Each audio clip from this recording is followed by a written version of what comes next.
20% of all TB cases in India are in HIV-negative immunocompetent patients, but more than 50% are in the HIV-positive patients, which are usually paucibacillary in presentation and have 75% lymph nodes or pleural TB.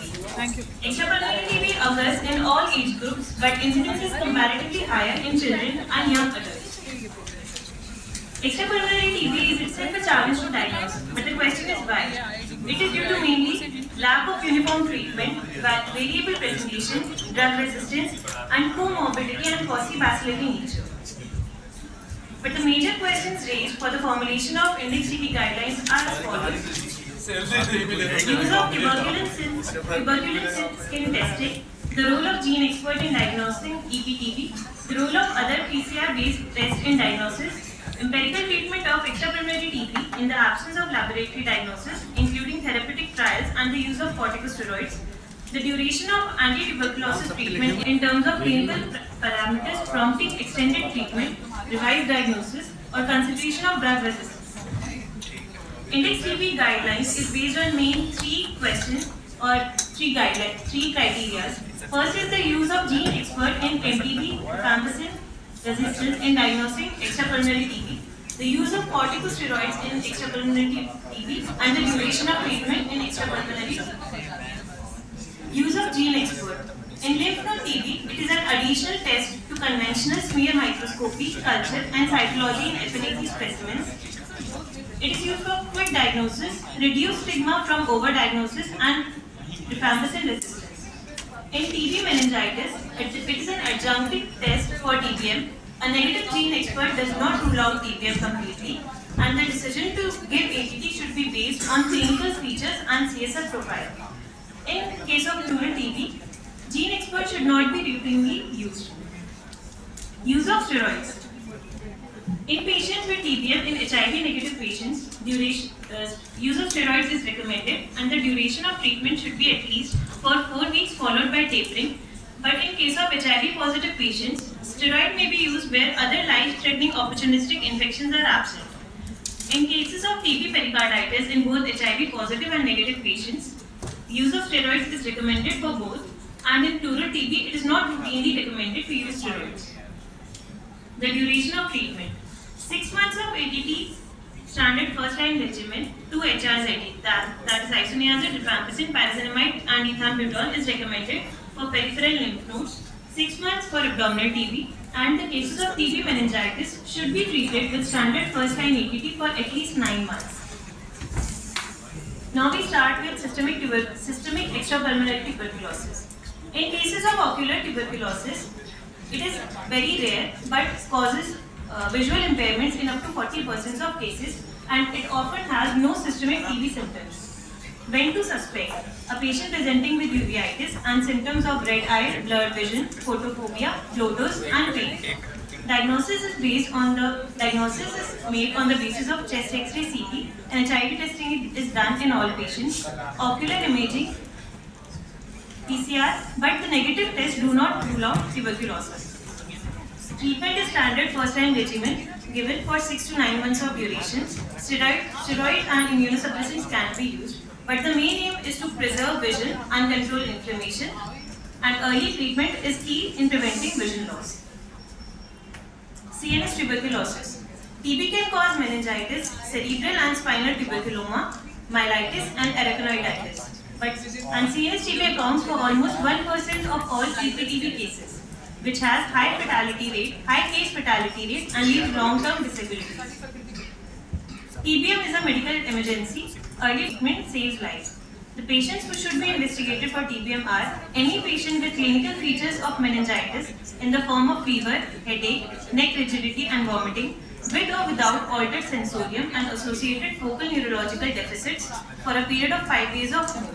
And the common symptoms are, as mentioned, headache, fever, vomiting, neck stiffness, and weight loss, and less frequently associated with confusion, paraparesis, seizures, or coma. For diagnosis, the key investigations are CSF examinations, HIV testing done in all patients, chest X-ray, and in special cases, CT brain and MRI is used to detect hydrocephalus. The standard treatment consists of 2 months duration of HRZD of intensive phase and 7 months of continuation phase. Up to 9 months months the treatment is given, but it can be extended to 12 months. And in case of impaired vision, streptomycin is used instead of ethambutol. Steroids are indicated in HIV negative patients for up to 4 weeks, that is IV dexamethasone 4.4 mg per kg in 24 hours over 3 to 4 divided doses. Monitoring is done for up to 2 years to make sure there is no residual neurological deficit, and complications include stroke, hydrocephalus and seizures. CNS tuberculoma is another type of CNS TB which consists of mass lesions which cause seizures, headache, focal deficits and fever. The diagnosis is based on history of TB contact, CT and MRI brain, and CSF is often normal or has TBM-like features. Biopsy is rarely done, only in the case if diagnosis is uncertain.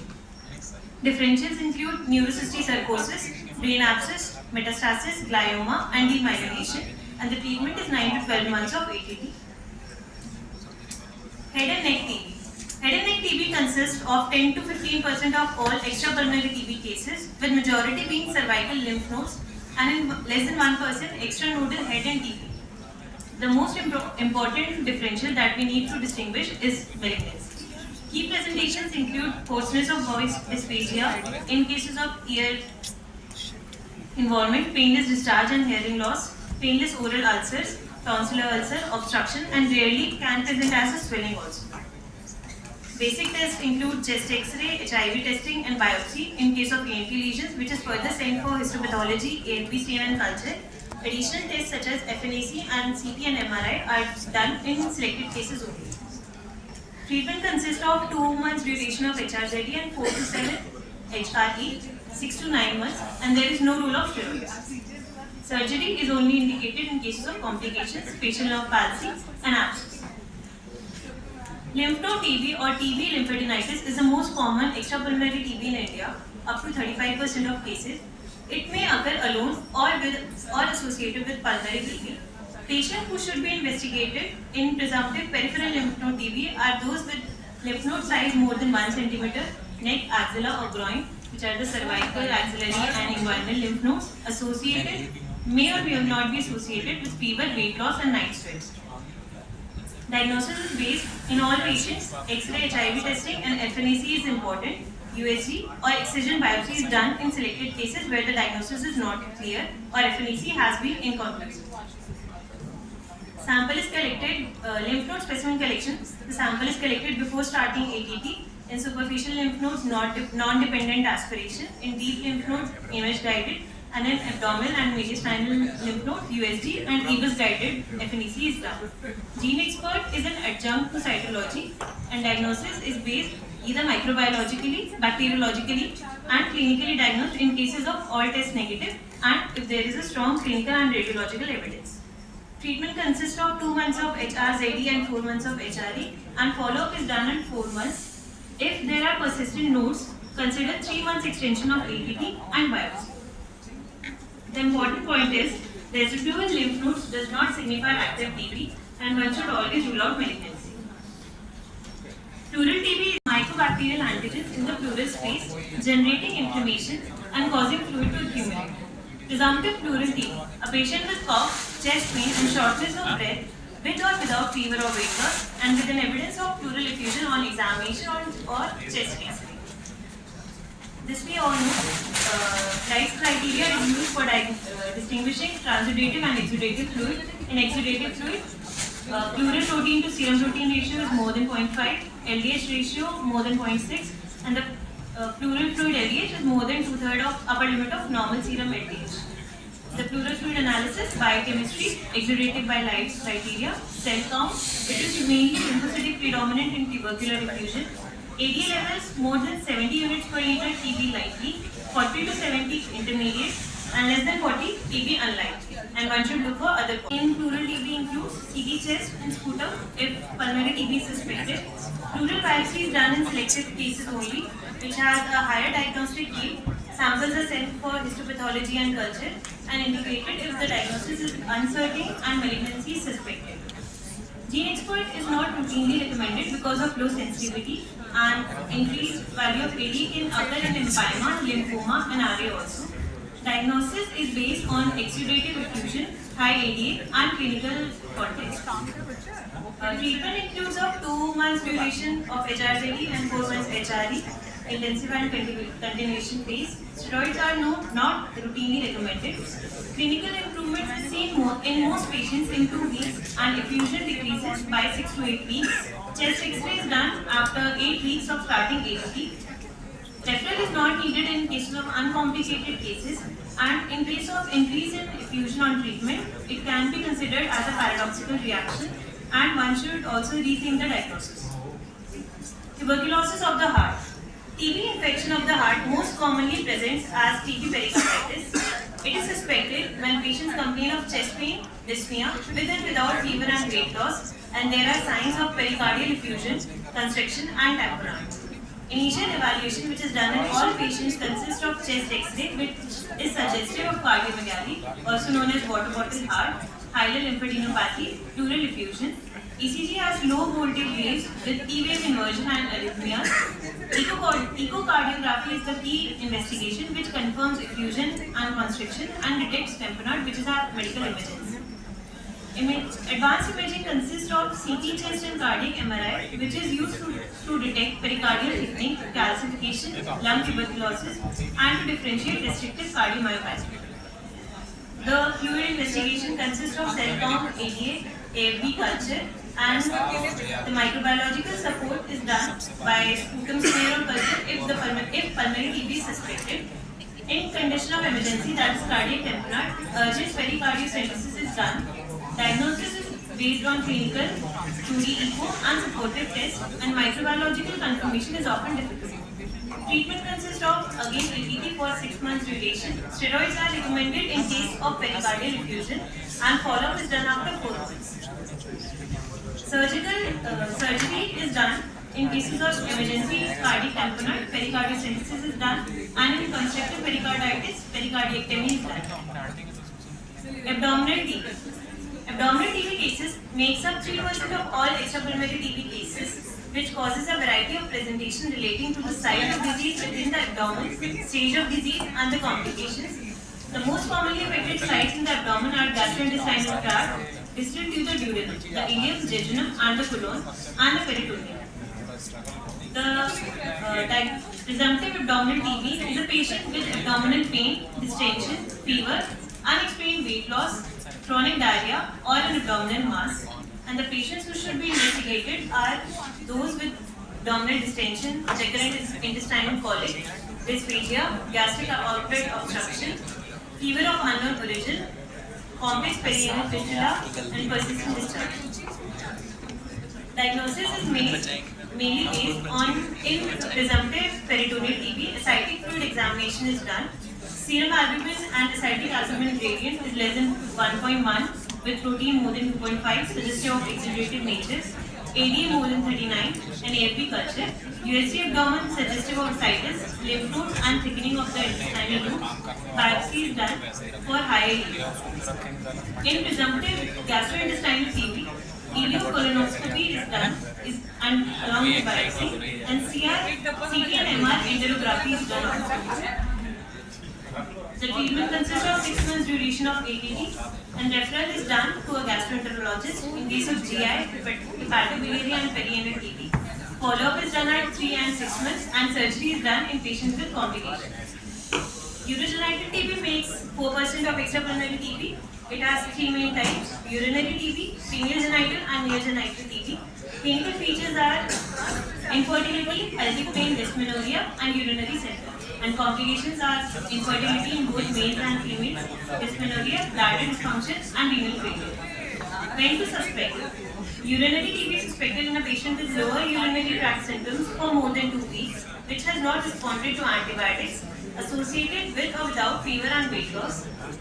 Basic investigations are X-ray, renal function of eGFR, urine examination, which is suggestive of sterile pyuria and urea, and 3 to 5 early morning samples are taken. Imaging by USG and USG KMB and CTMR urography. Advanced tests are FNAC and cystoscopy. Treatment is 6 months duration of ATT and a urological team for evaluation of complications. Female genital TB is when a premenopausal female presents with infertility, menstrual problems, pelvic pain, with and without constitutional symptoms, and in postmenopausal women presenting with vaginal bleeding. Basic investigations consist of chest X-ray, UPD, pelvic USG, and hysterosalpingogram may be abnormal. Advanced tests consist of CT and MRI pelvis and endometrial aspirate. The gold standard is laparoscopy biopsy, which is further sent for histopathology and culture.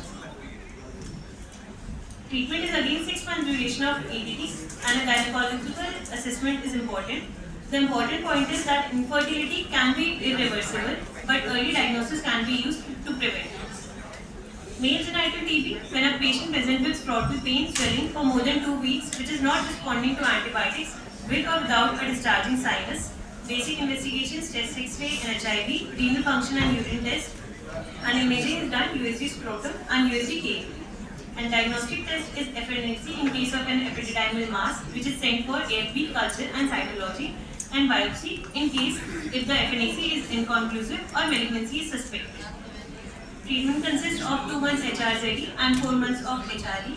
Urologist evaluation is done in all cases and follow-up at 8 weeks is done.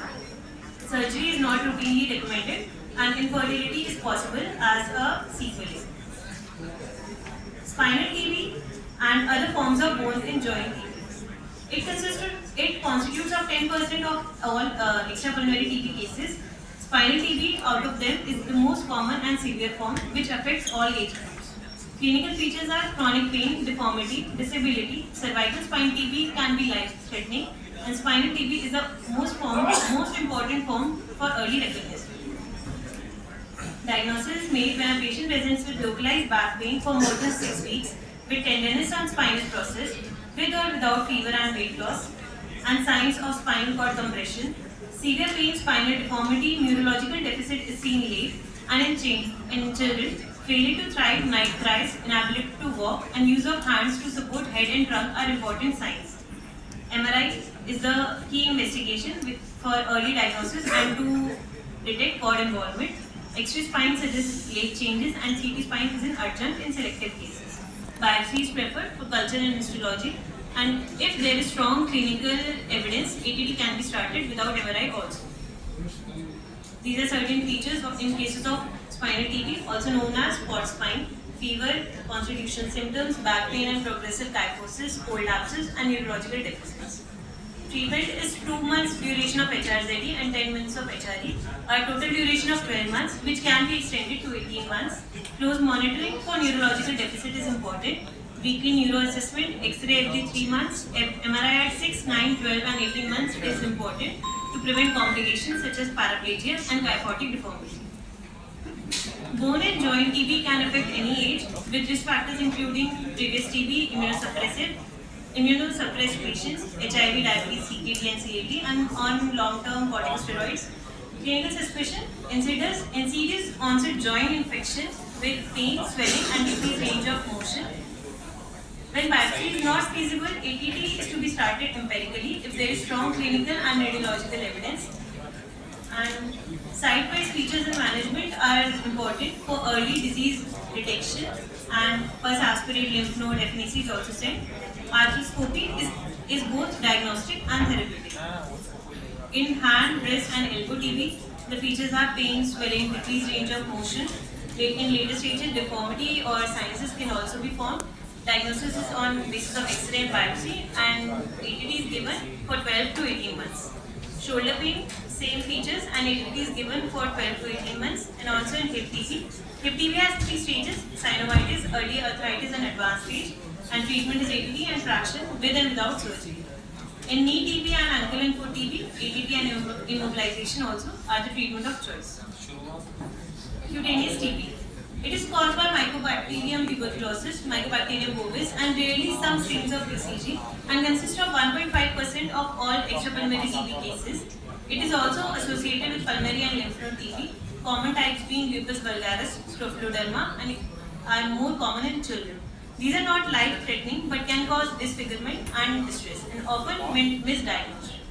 These are some of the types of cutaneous tuberculosis and their features. lupus vulgaris, erythema induratum, biliary tuberculosis, inoculation, tuberculosis verrucosa cutis, scrophulodema, and erythema induratum. Lupus vulgaris is the most common type of cutaneous TB. Scrophulodema is an extension from underlying TB focus. TB verrucosa cutis is reinfection in previously sensitized wounds. Primary inoculation TB is first exposure. Gamma and biliary TB are seen in immunocompromised. And in tuberculosis, there are no bacilli, only immune reaction is present. Diagnosis is based on chest X-ray. HIV testing is done in all. And skin biopsy is the most important, with histopathology being the gold standard, as there is low sensitivity for AFP smear and cultures are also done. Montaux is done only in doubtful cases, and more than 22 mm size supports treatment, but negative does not rule out tuberculosis. Treatment is 6 months duration of HRZD. Dermatologist referral is recommended, and 4 to 6 weeks follow-up is also recommended. Then every 8 weeks till completion. Sequelae consist of scarring and disfigurement and risk of squamous cell carcinoma in long-standing cases. Special rules. In pregnancy and breastfeeding, it is safe to give HRZD and paradoxin, and even in breastfeeding, patients are advised to continue ATT, but the drugs that are to be avoided are streptomycin, ethionamide, and fluoroquinolones, which are teratogenic. In patients who are on contraception and taking rifampicin, there is decrease in efficiency of OCP due to enzyme induction action, and therefore high dose OCP should be used, or another non-hormonal method has to be used till 1 month after completion of ATT. In case of renal diseases, dose adjustment and specialist advice is required. In patients with liver diseases, stable liver disease, standard regimen is okay. In acute hepatitis, ATT is to be delayed or if not life-threatening. And in severe liver disease, use fewer hepatotoxic drugs. If using 2 hepatotoxic drugs, HRT for 9 months, 2 HRSE and plus 6 months of HR, or 6 to 9 months of RZ and E are used. And if none of the hepatotoxic drugs are to be used, streptomycin, ethambutol and fluoroquinolones are given for 18 to 24 months of duration. And in patients with HIV, all the patients are tested for extrapulmonary tuberculosis because of increased risk of disseminated TB and immune reconstitution inflammatory syndrome, and it also needs specialist care and ART planning.